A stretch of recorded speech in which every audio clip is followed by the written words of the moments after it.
अस्सलाम वालेकुम। नहीं, आप लोगों को पता दुरूद शरीफ पढ़ना।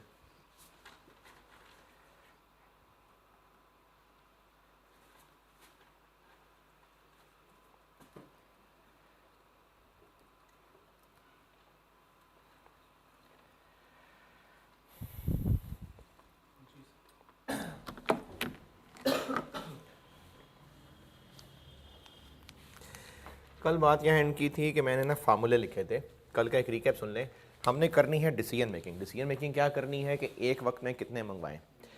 इन्वेंट्री मैनेज करने वालों को बहुत सारे डिसीजंस करने पड़ते होंगे। कहाँ से ख़रीदें, किससे ख़रीदें, प्राइस क्वालिटी क्या रखें, स्टोर कितना बड़ा होना चाहिए, सिक्योरिटी क्या करनी है, ये सारे डिसीजन हैं। लेकिन आपसे रेलिवेंट सिर्फ दो डिसीजन हैं। एक ये था कि एक वक्त में कितना मंगवाएं, और एक मैंने इन्वेंट्री लेवल्स कहे थे। अभी स्टार्ट किया हुआ है कि एक वक्त में कितना मंगवाएं।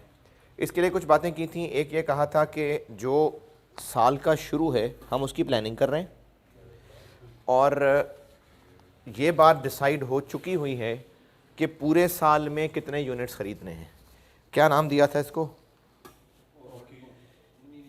Annual demand.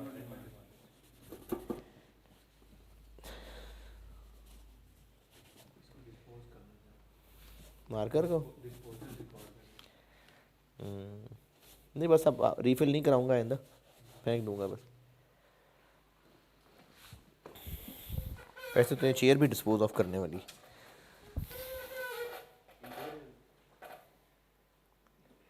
क्या बता रहा था मैं?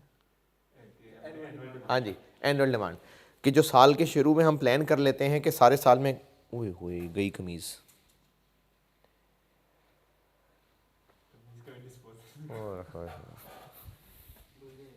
नहीं, ये नहीं निकलता है। क्या हुआ? मार्कर है, हाँ जी। नहीं नहीं, ये मार्कर ही ख़राब है यार, बस ज़ाया हो गई, ये निशान नहीं जाते। हाय हाय हाय हाय।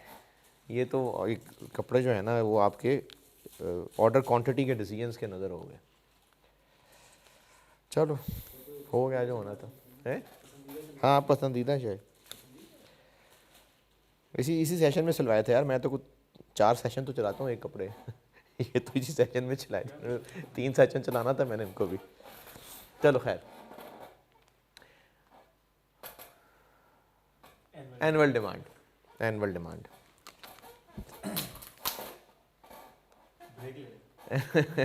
ठीक है। Annual demand. एनुअल डिमांड ये है कि हम साल के शुरू में प्लान कर चुके हैं कि टोटल कितने यूनिट्स खरीदने हैं। ट्रेडिंग बिजनेस है तो गुड्स खरीदने की बात हो चुकी हुई है, और मैन्युफैक्चरिंग बिजनेस है तो रॉ मटेरियल की।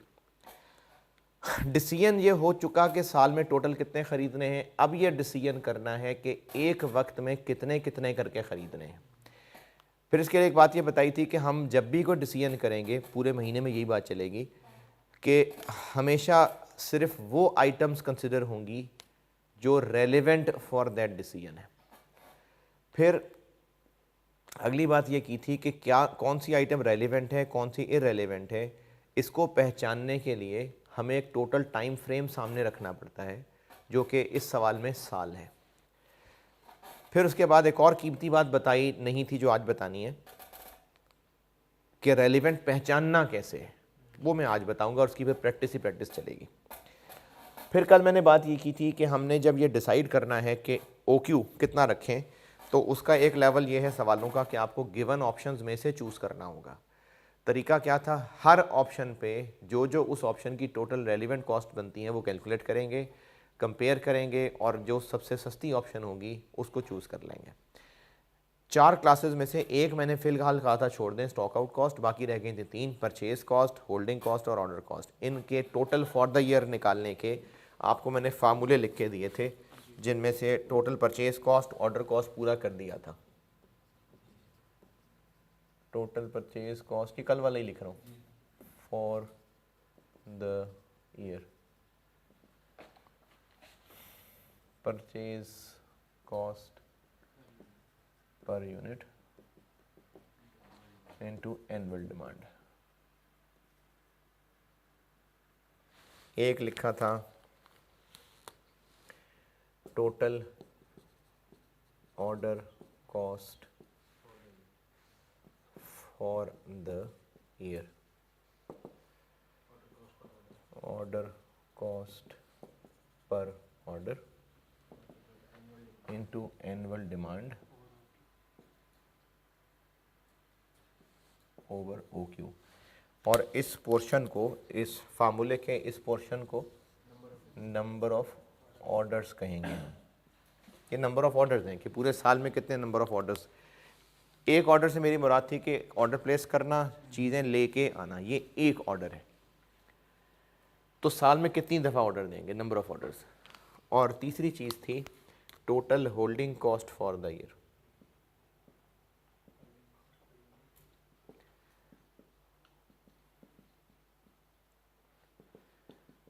Holding cost per unit per year. ये अंडरस्टूड है वैसे पर ईयर, लेकिन पर ईयर इसलिए लिख रहा हूँ क्योंकि सवालों में ना पर मंथ भी गिवन हो सकता है, तो उसको मैं पर ईयर बनाना पड़ेगा, इसलिए मैं लिख रहा हूँ पर ईयर। इनटू एक सेक्शन में यहाँ लिख दिया था और पहले वाले सेक्शन में यहाँ नहीं लिखा था। Holding cost per unit per year का मतलब है कि अगर एक यूनिट पूरा साल पड़ा रहे तो उस पर इतना खर्चा आएगा, उसको होल्ड करने पे इतना खर्चा आएगा, इनटू उतने यूनिट्स जो पूरा साल स्टोर में पड़े रहेंगे। एक सेक्शन में चूंकि नहीं बताया था तो इसलिए जीरो से बताता हूं। ये वैसे FR1 अगर आपने पढ़ ली हुई है जिन लोगों ने, तो उसमें रेशोज़ में ये कॉन्सेप्ट काफ़ी इस्तेमाल हुआ था। और चलो जो मुझसे अभी FR1 पढ़ रहे हैं, मैंने ये IS 23 में ओवरड्राफ्ट के एवरेज बैलेंस को समझाते हुए भी ये कहानी सुनाई थी। और जो पहली दफ़ा पढ़ रहे हैं, चलें अब सुन लें कहानी। जहाँ पर कोई नंबर्स बहुत चेंज हो रहे होते हैं, कैलकुलेशंस में आसानी के लिए, जैसे अगर कोई दावत है उसमें लोगों के खाने का बंदोबस्त करना है, तो एग्जैक्ट अंदाज़ा लगाना, जैसे अगर 2-3 दिन का एक दावत चलनी है और उसके खाने का बंदोबस्त करना है, तो एक अंदाज़ा लगाया जाता है जी एवरेज इतने लोग होंगे, एवरेज। अच्छा, इसी तरह से अगर कॉलेज ने ये अंदाज़ा लगाना है कि कितने स्टूडेंट्स होते हैं क्लास में, ताकि हमें फिर उनके लिए फ़ोटोकॉपीज़ करा के देनी होती हैं। बाज़ औक़ात होता है क्लासेस में पेजेस शेयर हो रहे होते हैं, तो फिर कितने को कॉपीज़ करवानी पड़ेंगी, ये प्लान करना है कॉलेज ने।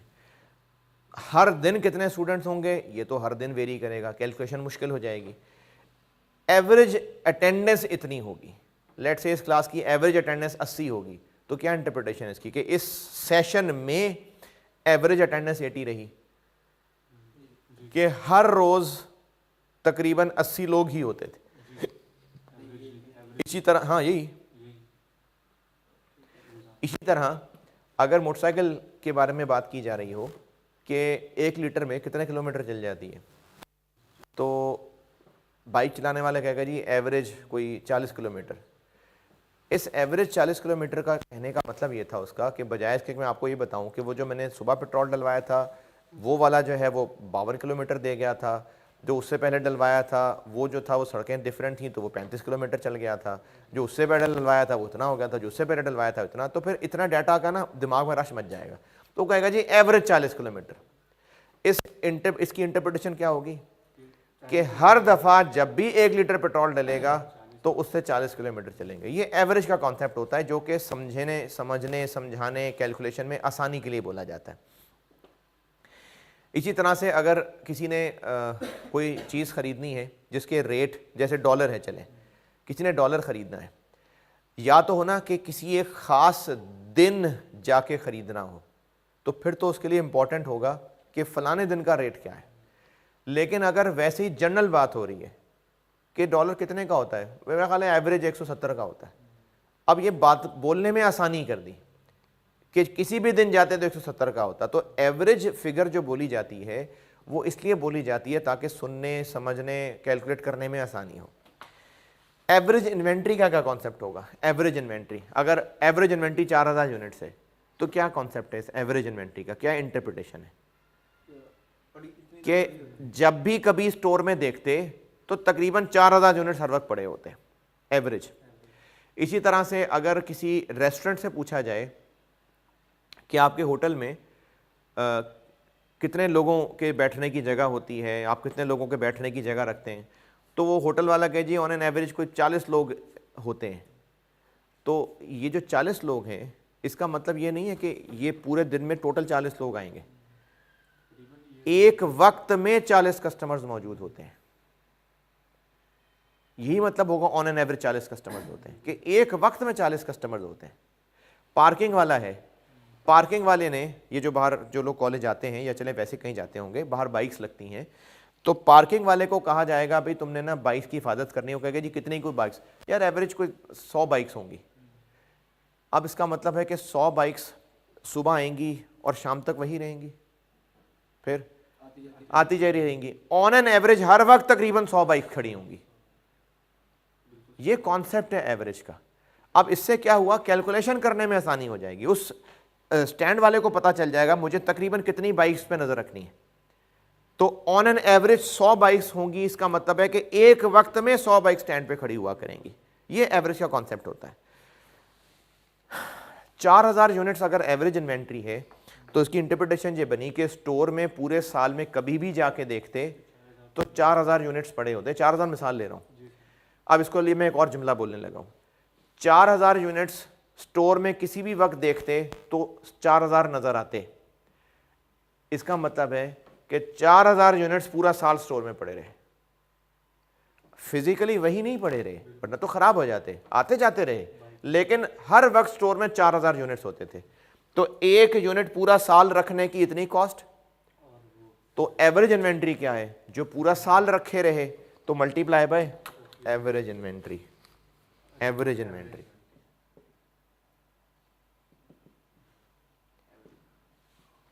एवरेज इन्वेंट्री, ये 3 फार्मूले हैं जो हमने कैलकुलेट करने हैं। अब रहा मसला कि एवरेज इन्वेंट्री क्या सवाल में गिवन होगी? नहीं, खुद निकालनी पड़ेगी। खुद निकाल लेते हैं।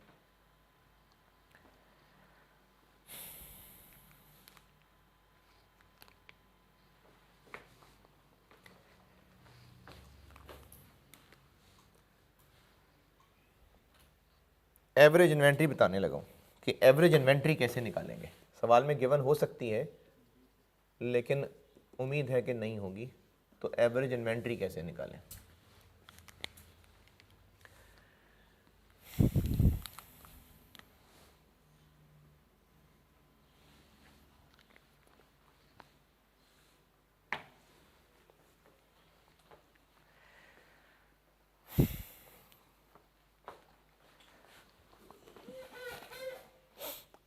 कुछ लोगों की आदत होती है, सबकी नहीं, कुछ लोगों की आदत होती है कि जो खर्चे के पैसे जेब में रखे होते हैं वो सारे एक जगह नहीं रखे होते। उनमें से कुछ पैसे किसी और पॉकेट में रख लिए होते हैं और वो उस पॉकेट में पड़े रहते हैं। जो मेन पॉकेट है उसमें पैसे खर्च होते हैं और पैसे मिल जाते हैं, फिर खर्च होते हैं और आ जाते हैं। वो साइड पे किसी पॉकेट में क्यों रखे हुए हैं? तो वो जो मेन जेब में है वो भी तो ज़रूरत के लिए है।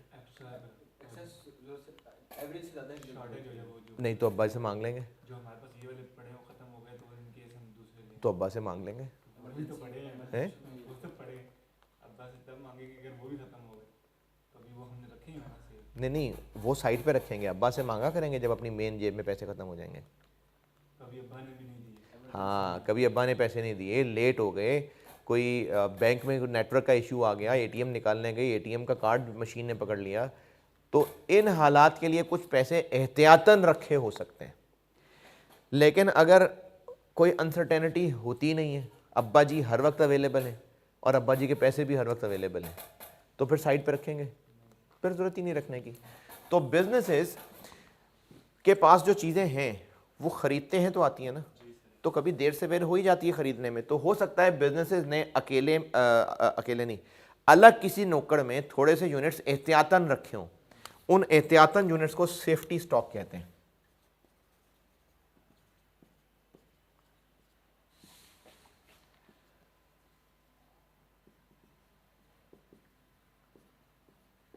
अच्छा ये काफ़ी है या लिखूँ if business maintains safety stock, if business does not maintain safety stock, ये टिक और काटा काफ़ी है। अगर बिजनेस सेफ्टी स्टॉक रखता है तो एवरेज इन्वेंट्री कैसे निकालेंगे, और अगर सेफ्टी स्टॉक नहीं रखता तो एवरेज इन्वेंट्री कैसे निकालेंगे? ये एहतियातन रखा हुआ स्टॉक होता है, और इसको हमने ये जो मैंने चैप्टर का बी हिस्सा बांटा ना उसमें पढ़ना है कि क्या होता है। नहीं क्या होता तो बता दिया, कैसे कैलकुलेट होता है वो पढ़ना है। सेफ्टी स्टॉक तो मैंने बता दिया, एहतियातन रखे हुए यूनिट्स, कि कभी सप्लायर से चीज़ें आने में देर हो जाए तो हमारे पास पड़ी हों चीज़ें, इसको सेफ्टी स्टॉक कहते हैं। इसको बफर स्टॉक भी कहते हैं, बफर का भी यही कॉन्सेप्ट होता है। एवरेज निकालने के बहुत सारे तरीके होते हैं, उन बहुत सारे तरीकों में से जो इस चैप्टर में एवरेज इन्वेंट्री के लिए एक तरीका चल रहा है, फार्मूला तो बता ही देता हूँ, ऐसे ही समझाने के लिए एक ग्राफ बता रहा हूँ, ये एक्स्ट्रा समझाने के लिए बता रहा हूँ। हमने एक बार अगर पॉलिसी सेट कर ली कि OQ कितना होगा, तो हर बार कितना मंगवाया करेंगे? OQ। पहली दफ़ा जब चीज़ें मंगवाई तो स्टोर में बैलेंस कितना होगा? जब मंगवाई OQ, मंगवाई वही स्टोर में है तो OQ स्टोर में बैलेंस है। फिर उसके बाद टाइम गुजरता रहा, इन्वेंट्री यूज़ होती रही, इन्वेंट्री बैलेंस कम होता रहा, अजम्पशन ये है कि वो बराबर बराबर ही कम होता रहा, ख़त्म। अब दोबारा मंगवा ली, अब जब दोबारा पहुंची तो इन्वेंट्री बैलेंस कितना हो गया? OQ।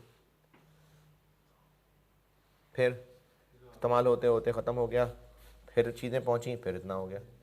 अब ये सिलसिला चला जा रहा है।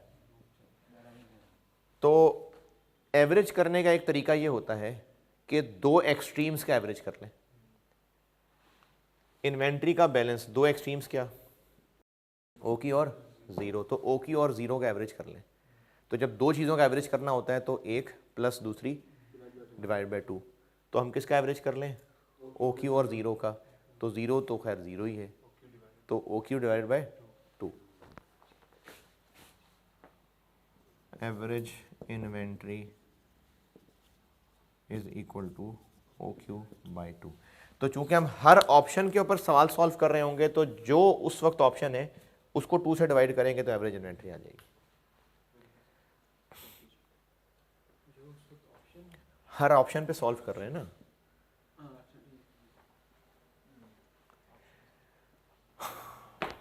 अच्छा ये तो मेन हॉल में सूरत हाल हो गई, जो साइड पे एक नुक्कड़ में सेफ्टी स्टॉक पड़ा ही होता है हर वक्त, तो वो भी तो हर वक्त पड़ा ही होता है ना।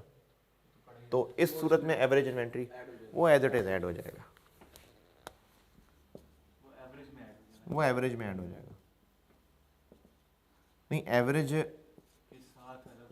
इसमें ऐड हो जाएगा, एवरेज निकालने के बाद नहीं एवरेज ही है, इसमें ऐड करके ये एवरेज है, ऑन एन एवरेज ये हर वक्त पड़ा होता है।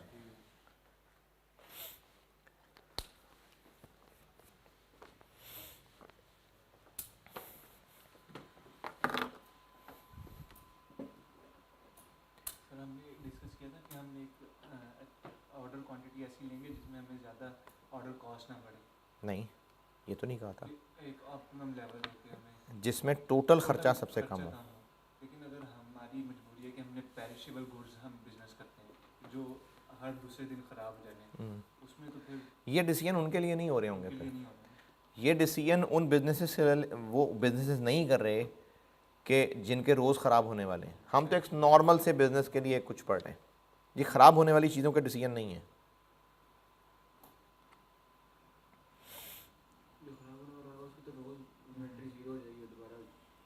हाँ उनको तो फिर डिफरेंट तरीके से फैसले करने पड़ेंगे।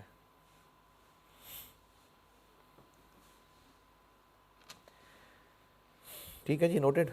चले अब सवाल करते हैं, आसान से शुरू करके फिर लेवल बढ़ाता जाता हूँ। सवाल लिखे।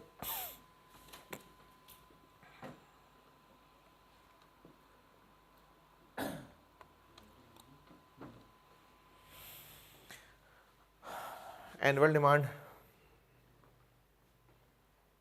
Annual demand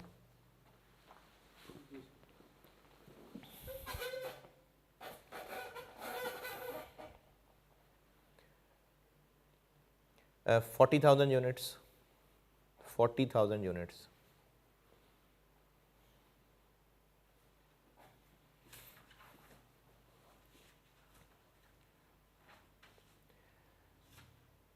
purchase cost, purchase cost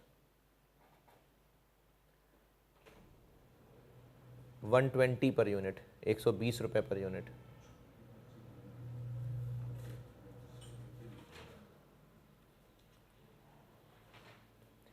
holding cost 25 रुपये, ₹25 per unit per year.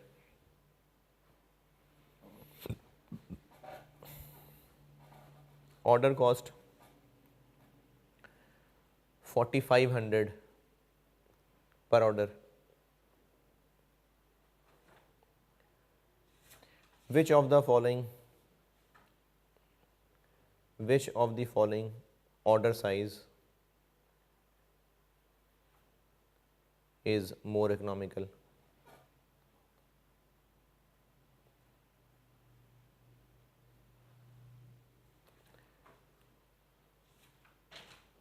Option 1,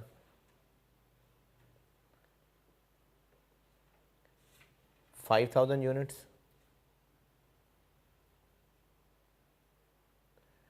Option 2, 8,000 units.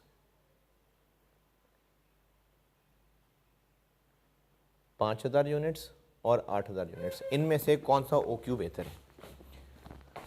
पहला सवाल है, इसलिए बिल्कुल सादा तरीन सवाल है, मैंने इसमें कोई साइंस नहीं रखी।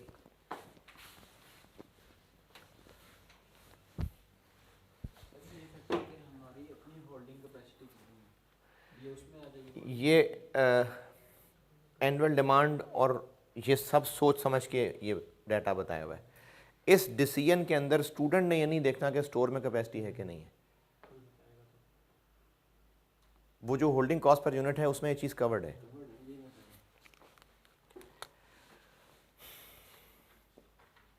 एक ऑप्शन 5,000 यूनिट्स है और एक 8,000 यूनिट्स है। अच्छा, एक ऐसी बस मुनासिब सा फॉर्मेट बना रहा हूँ, वरना इसमें ऐसे फॉर्मेट नहीं है, कैलकुलेशंस हैं बस। मैं बस ऐसी एक फॉर्मेट सामने ले आता हूँ गाइड करने के लिए। Total purchase cost,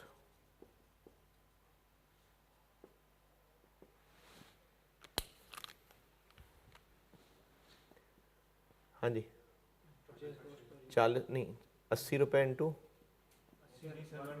120, 120 into 40,000,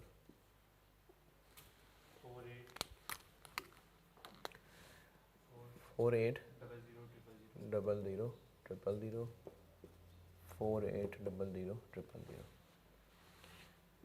total order cost. अच्छा, अब चूंकि दोनों में आंसर डिफरेंट आएगा तो इसको हम फार्मूला बता देते हैं बस कि 4500 इंटू 40,000 ओवर OQ। 5,000 रखेंगे तो ये आंसर आ जाएगा, 8,000 रखेंगे तो ये आंसर आ जाएगा।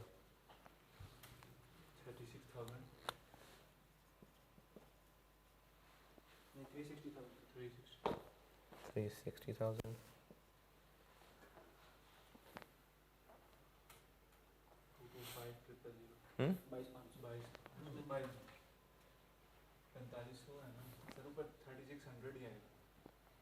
हंड्रेड के 1000 के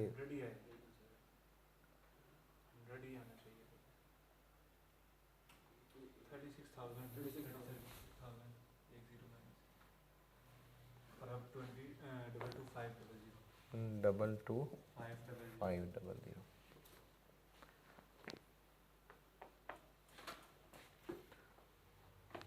और टोटल होल्डिंग कॉस्ट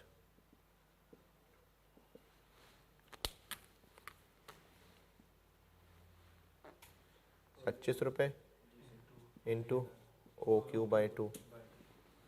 5,000 बाई 2 करेंगे इसका आंसर आ जाएगा, 8,000 बाई 2 करेंगे उसका आंसर आ जाएगा जी 62500 और 1,00,000।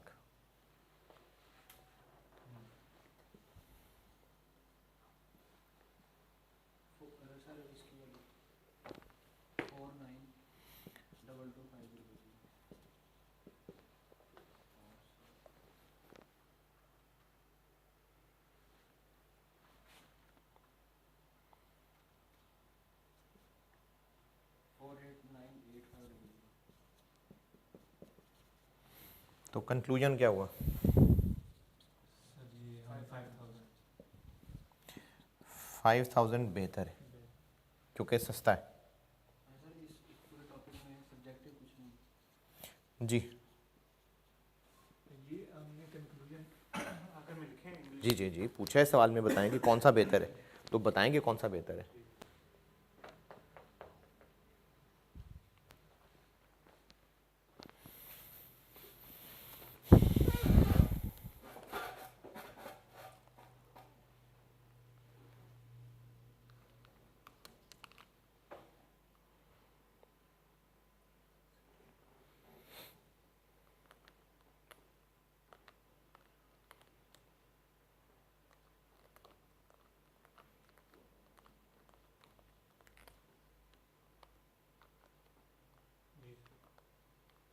ठीक है, अच्छा अब समझाता हूँ कि रेलिवेंट का फैसला कैसे करेंगे।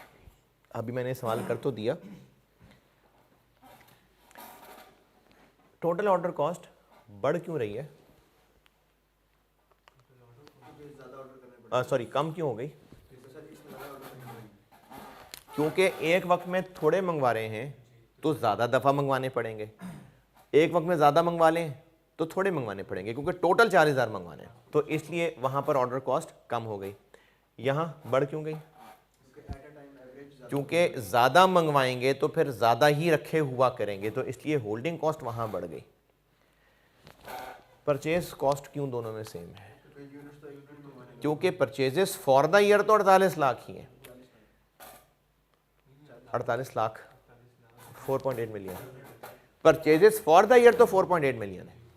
तो इस सवाल जो मैंने सामने किया है, मैं इस लाइन को इग्नोर बिल्कुल कर सकता था। क्यों? क्योंकि रेलेवेंट नहीं है। तो फैसला कैसे करें फिर रेलेवेंट इररेलेवेंट का? वो लाइन आइटम, अच्छा हम डिसीजन किस स्पैन में कर रहे हैं? ईयर, और डिसीजन कर रहे हैं एक्सपेंसेस को लेके। वो लाइन आइटम जो total for the period of decision, total for the period of decision same रहे, इररिस्पेक्टिव के जो मर्जी डिसीजन हो, वो इररेलेवेंट है। ये जो एक कीमती जुमला आपको लिखवाना था, ये मैं वो बता रहा हूं। रेलेवेंट इररेलेवेंट ऐसे पहचानेंगे कि जो भी लाइन आइटम्स हम सोच रहे होंगे कि रेलिवेंट है कि नहीं है, हम उसका total for the period of decision देखेंगे कितना है टोटल। अगर वो हर ऑप्शन में सेम रहना है तो फिर वो रेलिवेंट नहीं है डिसीजन के लिए, क्योंकि वो तो टोटल उतने का उतना ही रह रहा है, जो मर्जी डिसीजन हो। मैं अभी फिक्स्ड और वेरिएबल के वर्ड्स जान के यूज नहीं कर रहा, जब जरूरत होगी तो मैं खुद यूज कर लूंगा।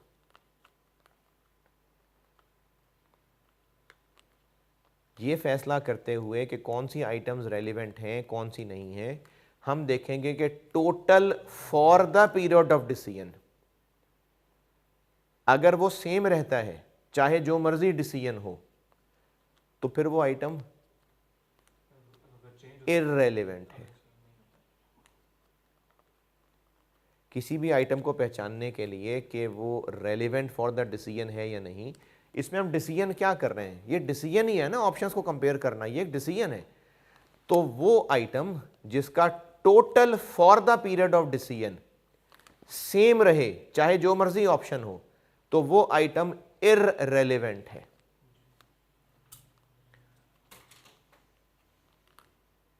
और जो चेंज हो वो रेलेवेंट है।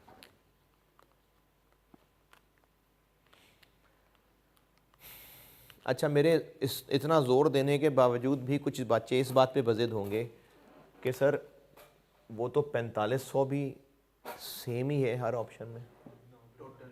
टोटल, ये तो पर ऑर्डर कॉस्ट है, ये तो पर यूनिट कॉस्ट है। Total for the period of decision, जो चीज़ total for the period of decision same रहे हर ऑप्शन में, वो इररेलेवेंट है। तो इस सवाल में प्रेजेंट करते हुए हमें ये लाइन इग्नोर कर देनी चाहिए थी। मैंने लिख इसलिए ली क्योंकि जब परचेस प्राइस चेंज हुआ करेगी ना, तो फिर ये लाइन लिखा करेंगे। तो इसलिए बेशक आप शुरू से इसको लिखने की आदत रख लें, कोई मसला नहीं, बेशक सेम है, कोई बात नहीं, लिख लें, वरना आगे चल के हम पढ़ेंगे परचेज प्राइस चेंज भी हो सकती है। हो सकता है सप्लायर कहे कि इतने खरीदोगे तो इतने पैसे लूँगा, इतने खरीदोगे तो इतने पैसे लूँगा, तो चेंज हो सकती है। लेकिन नहीं हो रही तो आप बेशक इस लाइन को इग्नोर कर दें। अगर आपका इस बात पे कंट्रोल है कि कब इस लाइन को लिखना है कब नहीं लिखना, तो फिर आप वैसे ही चलें कि कब लिखना है और कब नहीं लिखना। लेकिन अगर आपको लगता है कि नहीं ये तो आपसे नहीं हो पाएगा, तो आप बेशक इसको लिख लिया करें। क्यों नहीं हो पाएगा यार, कर लेंगे, क्यों नहीं कर लेंगे। तो इसलिए टोटल परचेज कॉस्ट की लाइन इस सवाल में हमें नहीं लिखनी चाहिए थी, क्योंकि 40,000 यूनिट्स खरीदने हैं साल के और 40 रुपए का ये खरीदना है, तो टोटल तो 48 ही आना है, चाहे जितने मर्जी खरीदें। ये सादा तरीन सवाल, एक अप्रोच, एक प्रेजेंटेशन समझ आ गई। चलें अब सवालों का लेवल बढ़ाता जाता हूँ। लिखें सवाल।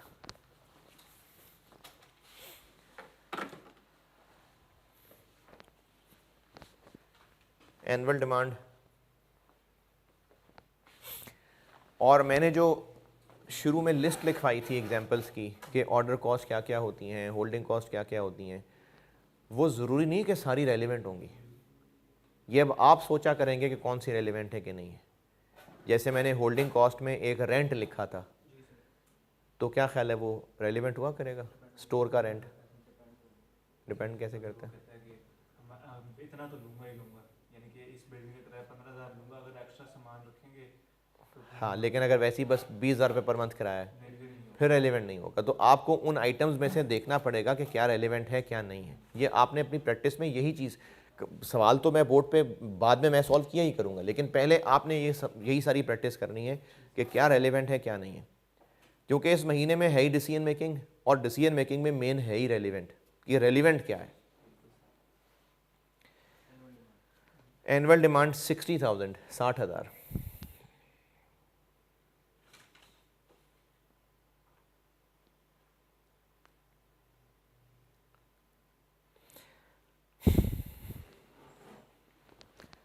ट्रांसपोर्टेशन कॉस्ट, ट्रांसपोर्टेशन कॉस्ट 5,000 पर ट्रिप, 5,000 रुपये पर ट्रिप, पर ट्रिप यानी per order. Order placement cost, order placement cost, order placement cost है जी 3,000 रुपये per order, 3,000 per order.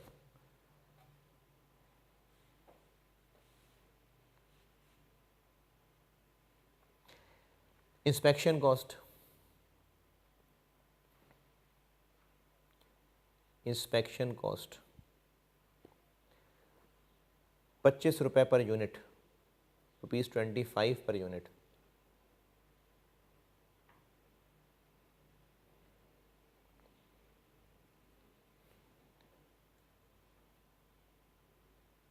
Where housing cost, warehousing cost 20 रुपये per unit per year, ₹20 per unit per year.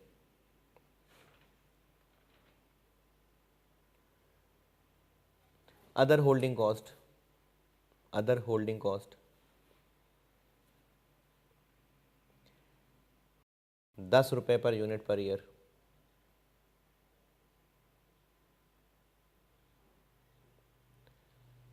Store staff salaries, store staff salaries 50,000 per month, 50,000 रुपये per month.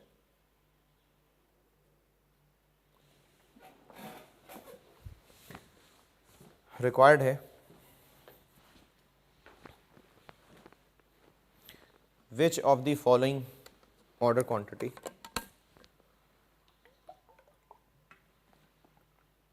is more economical?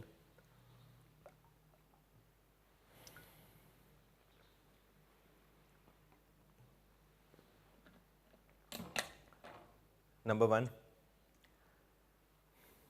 6,000 units, और number 2, 15,000 units.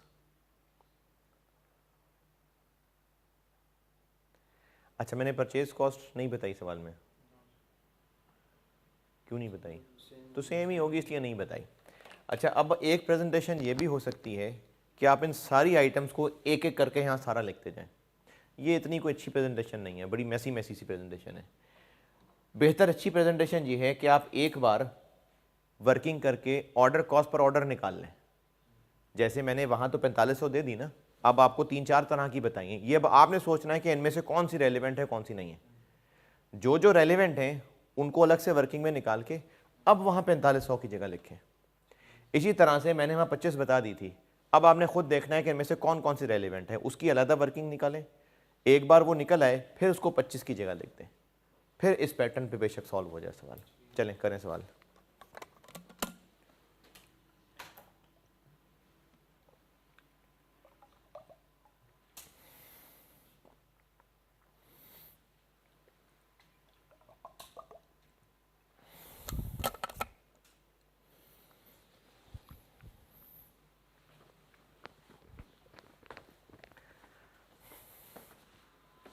उधर ही।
Done.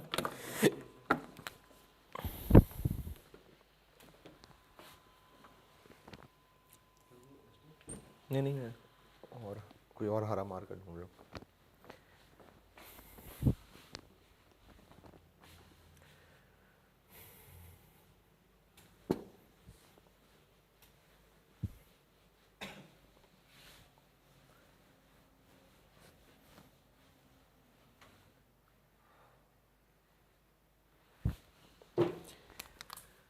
$6,000 है और 15,000 है।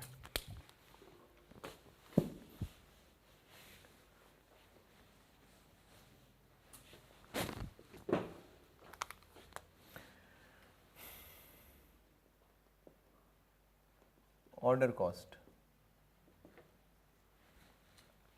क्या क्या बताई हुई है मैंने?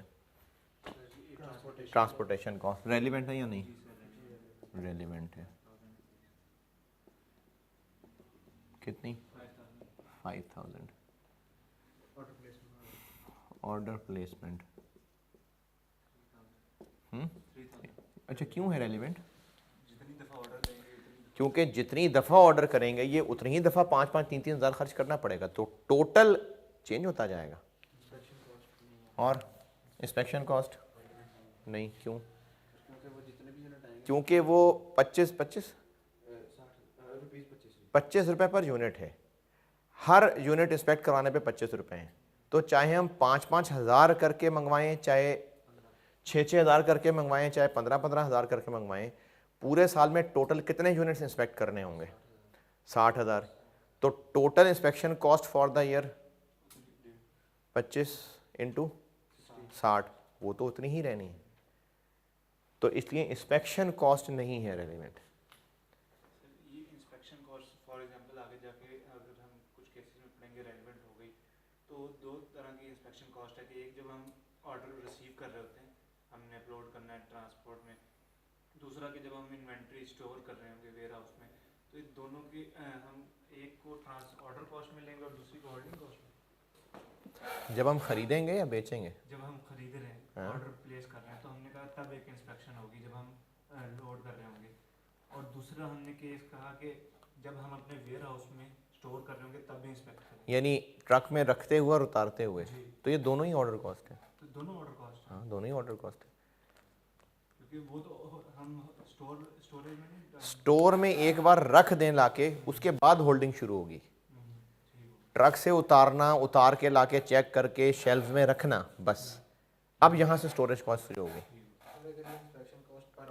अगर इंस्पेक्शन कॉस्ट पर ऑर्डर दी होती फिर रेलेवेंट हो जाती। तो ये पहले ही सवाल में आपको एक ट्रिक पता चल गई कि अगर ऑर्डर कॉस्ट पर ऑर्डर दी हुई है तो ये रेलेवेंट है, पर यूनिट दी हुई है तो रेलेवेंट नहीं है। ऑर्डर कॉस्ट अगर पर ऑर्डर दी हुई है तो वो एक रेलेवेंट ऑर्डर कॉस्ट है, अगर पर यूनिट दी हुई है तो रेलेवेंट नहीं है। बस ज़बानी याद हो गई बात। हाँ, पर ऑर्डर कॉस्ट पक्का आपको ऑर्डर कॉस्ट जो पर ऑर्डर करके दी हुई है वो रेलेवेंट है। इसीलिए रेलेवेंट है ना कि आप टोटल फॉर द ईयर कैसे निकालें। अब 5,000 पर ऑर्डर है, 5,000 पर ऑर्डर, टोटल तक कैसे पहुंचेंगे? Into number of orders. तो नंबर ऑफ ऑर्डर्स तो बदलते जाने, कम मंगवाएंगे ज़्यादा दफ़ा मंगवाएंगे, ज़्यादा मंगवाएंगे थोड़ी दफ़ा मंगवाएंगे, तो ये रेलिवेंट है। लेकिन इंस्पेक्शन पर यूनिट है, 25 रुपये पर यूनिट है। एक एक करके मंगवाएं या सारे इकट्ठे मंगवाएं, हर यूनिट को 25 रुपये लगा के इंस्पेक्ट करना पड़ेगा। तो पूरे साल में तो टोटल 60,000 यूनिट्स ही इंस्पेक्ट होंगे ना।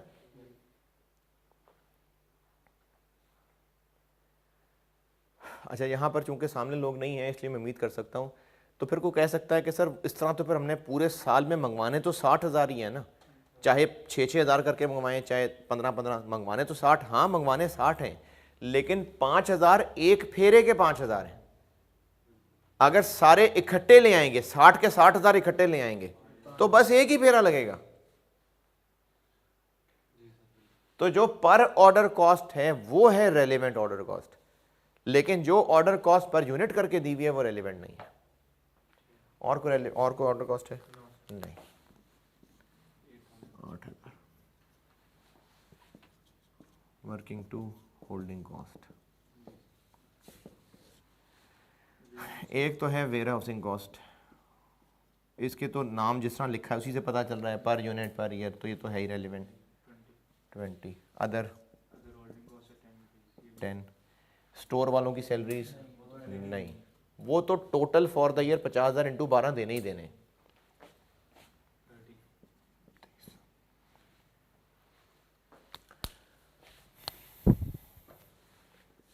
टोटल ऑर्डर कॉस्ट 8,000 जो कि वर्किंग वन में दिखाए हैं इंटू 60,000 बाय ओ क्यू। 6 से डिवाइड करेंगे ये आंसर आएगा, 15 से डिवाइड करेंगे ये आंसर आएगा। कितना? 80,000 24,000 टोटल होल्डिंग कॉस्ट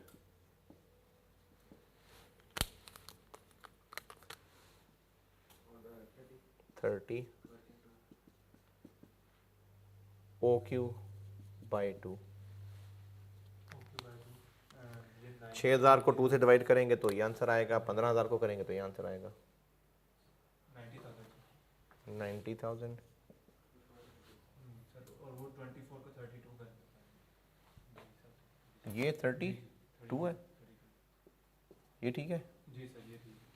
और ये वाला है 225 225 000 इसका 170 170। और ये है 257,000। अच्छा, ये दोनों सवालों में ना इत्तेफाक से ये बेहतर आया है, इसका मतलब ये नहीं कि कम वाला ही बेहतर होता है, नहीं हो सकता है ये बेहतर निकले। तो उसका कंक्लूजन हो गया कि 6,000 बेहतर है।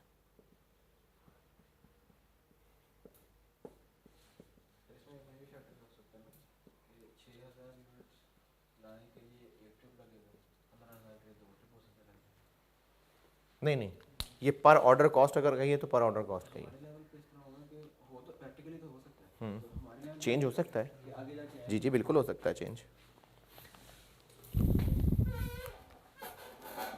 आगे जाके अभी कर देते हैं, लिखें सवाल, इसको करना है, नोट कर लें, नोटेड। तो और सवाल लिखें फिर। ऐसे ही रहते हैं।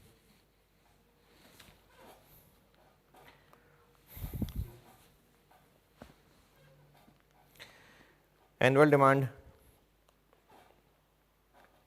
48,000,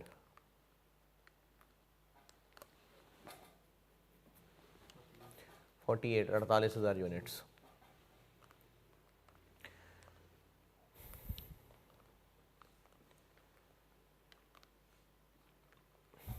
ट्रांसपोर्टेशन कॉस्ट,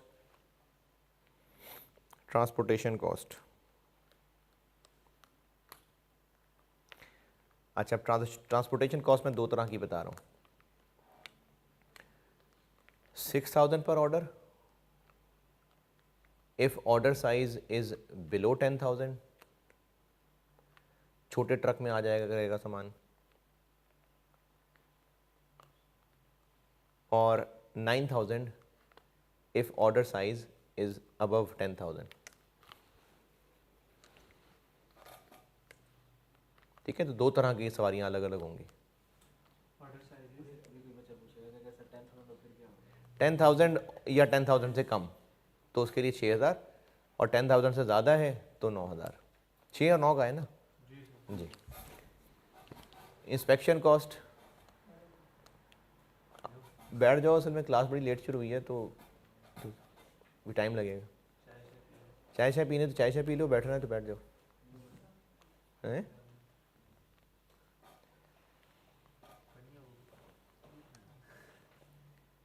क्या लिखा है? Order cost, transportation cost, order placement cost, order placement cost 2,500 पर ऑर्डर, 2,500 पर order.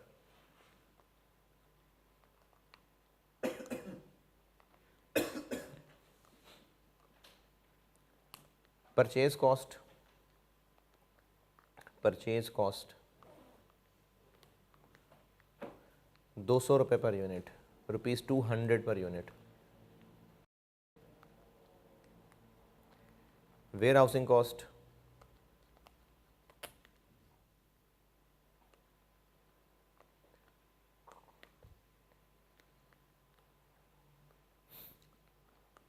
25, 25 per unit per year, per unit per year. Other holding cost,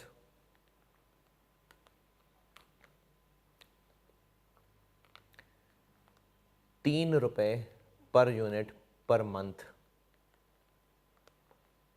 ₹3 per unit per month. Interest rate 10%। ये बचपन से आगे चलाने वाली बात भी है कि interest rate by default per annum ही होता है।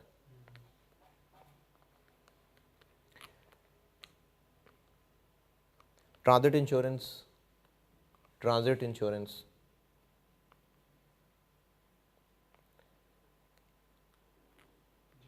₹5 per unit, ₹5 per unit. Store rent, store का rent 30,000 per month, 30,000 per month.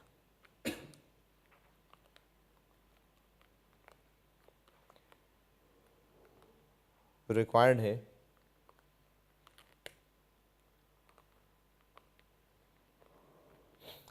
अच्छा, मैंने आपको बताया था कि इंटरेस्ट एक होल्डिंग कॉस्ट है, और ये एक रेलेवेंट होल्डिंग कॉस्ट होगी या नहीं? क्यों? क्योंकि सर जितनी देर बढ़ा रहेगा उतना इंटरेस्ट बढ़ता। तो वो तो सारा साल पड़ा रहेगा, जितनी देर तो सारा साल पड़ा रहेगा।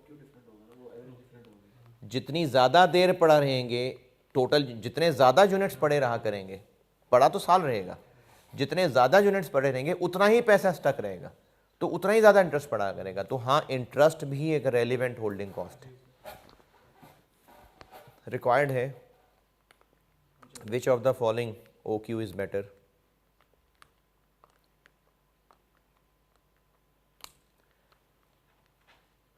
$8,000 और 12,000, 8,000 यूनिट्स और 12,000 यूनिट्स आप करें। अच्छा, इसमें अब हिंट बता देता हूँ, दोनों ऑप्शंस के लिए ऑर्डर कॉस्ट अलग अलग निकलेगी। यानी ये जो मैंने वर्किंग 1 की है, ये दोनों के लिए अलग अलग होगी, क्योंकि दोनों के ट्रांसपोर्टेशन फ़र्क है।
एक ओ क्यू है 8,000 और एक है 12,000।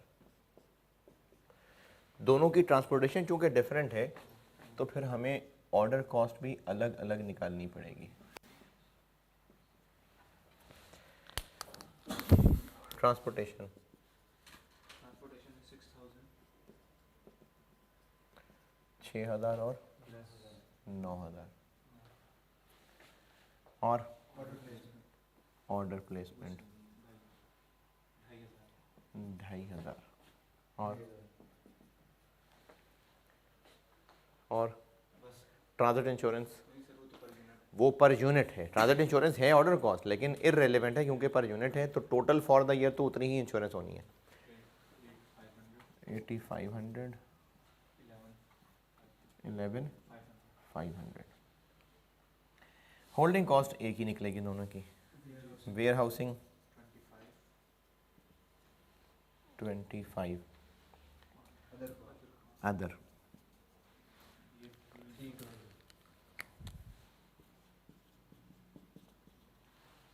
36।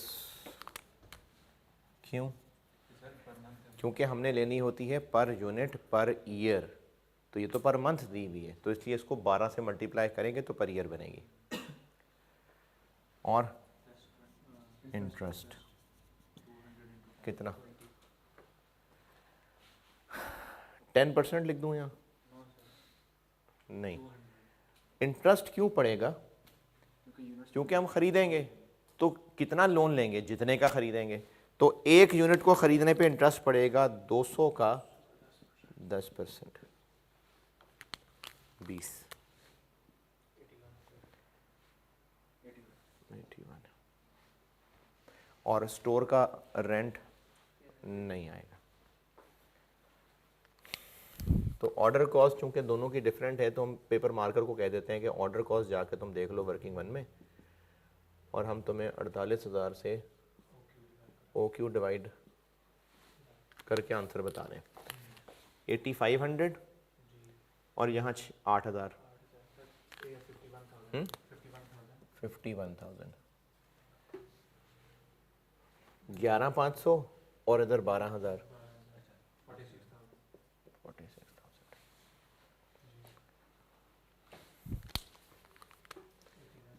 81 इंटू ओ क्यू बाई 2। 8,000 को डिवाइड करेंगे तो ये आंसर आएगा, 12 को डिवाइड करेंगे तो ये आंसर आएगा 324,000, 486,000। और ये फिर इत्तेफाक से ये बेहतर निकल आया। ये हमेशा, मैं जब से पढ़ा रहा हूँ ना, हमेशा ऐसे ही होता है, पता नहीं क्या वजह है। 37 और ये ऐसा नहीं है कि हमेशा छोटा ही कम होगा, नहीं ऐसा नहीं है, कभी ये भी बेहतर हो सकता है। नहीं नहीं नहीं नहीं, चेंज हो सकता है, ये भी बेहतर हो सकता, मतलब जो बड़ी फिगर है वो बेहतर हो सकती है, बिल्कुल हो सकती है। 530 2000 बेशक अभी करके देख लें आप, 2000 पे करके देखें, मेरे ख्याल में वो बड़ी फिगर बेहतर आ जाएगी। तो इसलिए ये ज़रूरी नहीं है कि हमेशा थोड़ी फिगर ही बेहतर आएगी। तो यहाँ से भी क्या पता चल रहा है कि ये बेहतर है। 8,000। हाँ जी, यहाँ तक को मुश्किल,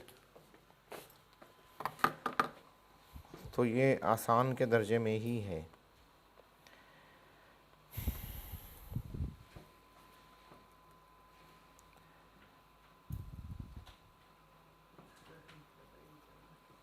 हैं? नहीं, जल्दी गुजर गया टाइम। इसका मतलब जब लोग शोर डालने वाले लोग होते हैं तो इसलिए फिर मसला होता है।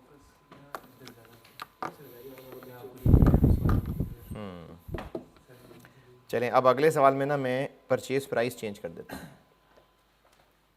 लिखें सवाल। अच्छा, अब जब परचेज प्राइस चेंज करूँगा तो फिर टोटल परचेज कॉस्ट लिखेंगे। अगर आप इस सवाल में भी टोटल परचेज कॉस्ट की लाइन लिख देते तो ठीक है, कोई मसला नहीं है। Annual demand 40,000 units.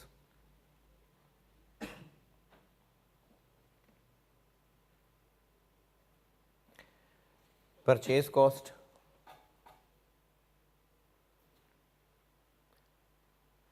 ₹100 per unit, ₹100 per unit.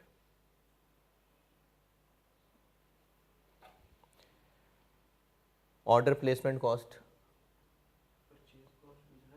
100 per unit.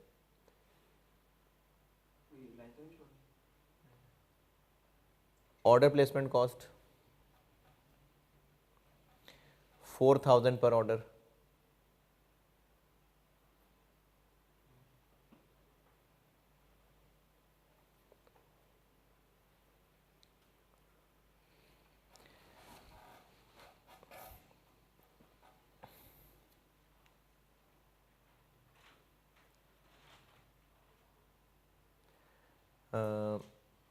Transportation cost, transportation cost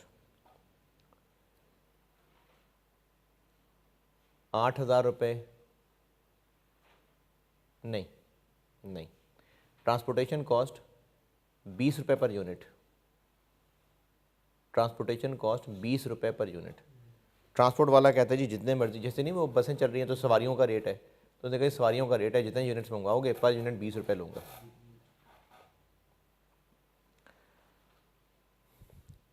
transit insurance, transit insurance 6,000 पर ऑर्डर।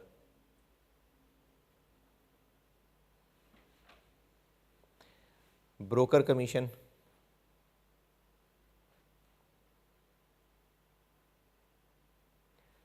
1,000 रुपये पर ट्रांजैक्शन, यानी पर ऑर्डर 1,000 रुपये per transaction.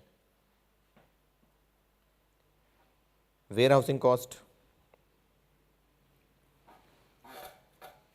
Warehousing cost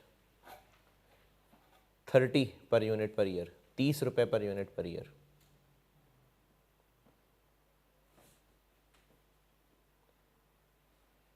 interest rate 10%।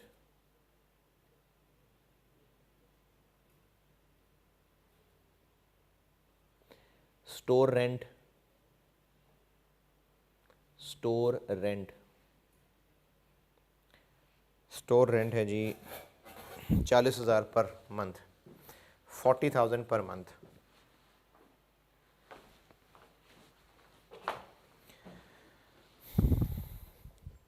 Currently, company follows an order size of, currently company follows an order size of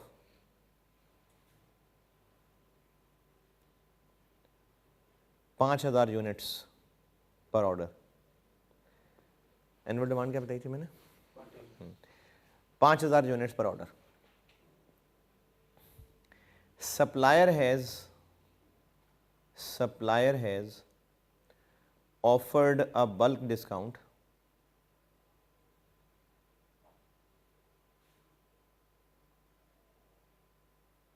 of 8%, 8%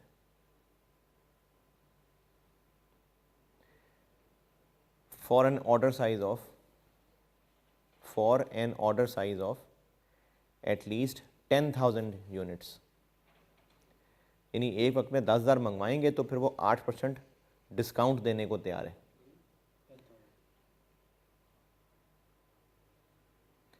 required है आपसे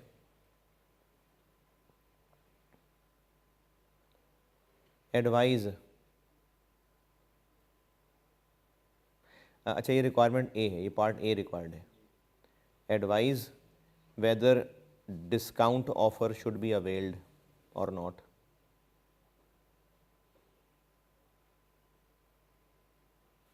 कैसे फैसला करेंगे? हम किन दो OQ को कंपेयर करें? 5 और 10। और अब चूंकि इन दोनों में प्राइस फ़र्क है तो इसलिए टोटल परचेज कॉस्ट भी आएगी और होल्डिंग कॉस्ट भी फ़र्क हो जाएगी। प्राइस का फ़र्क है, क्यों फ़र्क हो जाएगी? इंटरेस्ट इंटरेस्ट फ़र्क आएगा। जैसे मैंने ऊपर ऑर्डर अलग अलग निकाली थी, अब होल्डिंग अलग अलग निकलेगी। चलें करें, पहले ए कर दें, पार्ट बी के लिए लाइन छोड़ दें। पार्ट बी की रिक्वायरमेंट ही लिखवानी है ना, तो कर दें।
ये अब थोड़े आसान लेवल के, ये एग्ज़ाम लेवल क्वेश्चंस कर रहे हैं हम।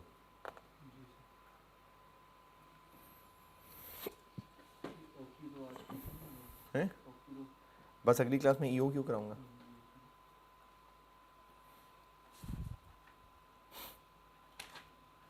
और उसका कोई एक दो सवाल करा के बस फिर ईओ क्यों ख़त्म।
जी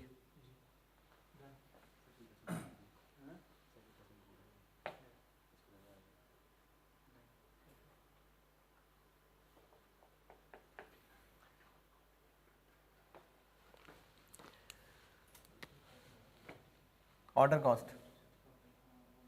ऑर्डर कॉस्ट, जी सर, ऑर्डर कॉस्ट है सर हमारे पास order placement order placement 4000, commission 4000, commission 1000, transportation नहीं नहीं, अब नहीं आएगी ट्रांसपोर्टेशन, पर यूनिट है, अब नहीं आएगी। और इंश्योरेंस ये आएगी 6000।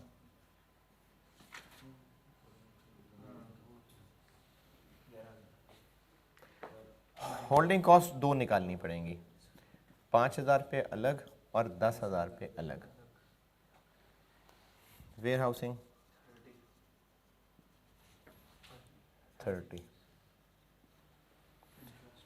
इंटरेस्ट अगर हमने 5000 पे ही काम चलाया तो वो हमें 100 रुपये का यूनिट दिया करेगा, और अगर हमने 10,000 यूनिट्स कर दिए तो फिर वो हमें 92 रुपये का यूनिट दिया करेगा।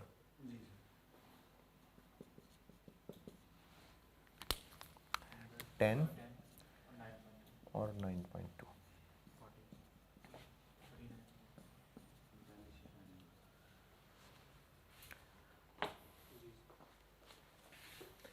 टोटल परचेजेस कितनी, उसके लिए, अच्छा उसके लिए किसके लिए, ये 5 और ये 10, तो 5 के लिए 100, 40,000, और उसके लिए 92,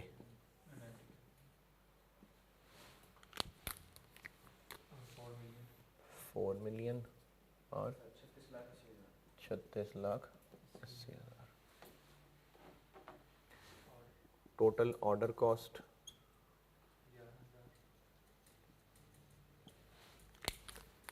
11,000 into 40,000 divided by OQ, 88,000, 44,000। Total holding cost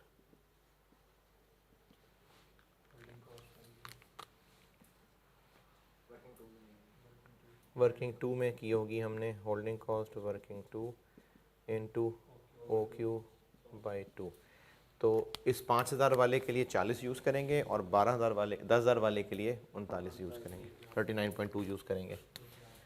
1,96,000, 418800 3920 000। नहीं, इसमें तो मैंने डिस्काउंट ही हैवी डाल दिया था, इसमें तो मैंने नीचे लाना ही था क्योंकि रिक्वायरमेंट भी इसके लिए पूछनी थी। तो हमें discount should be availed, discount offer जो पूछा है उसका जवाब भी देना है।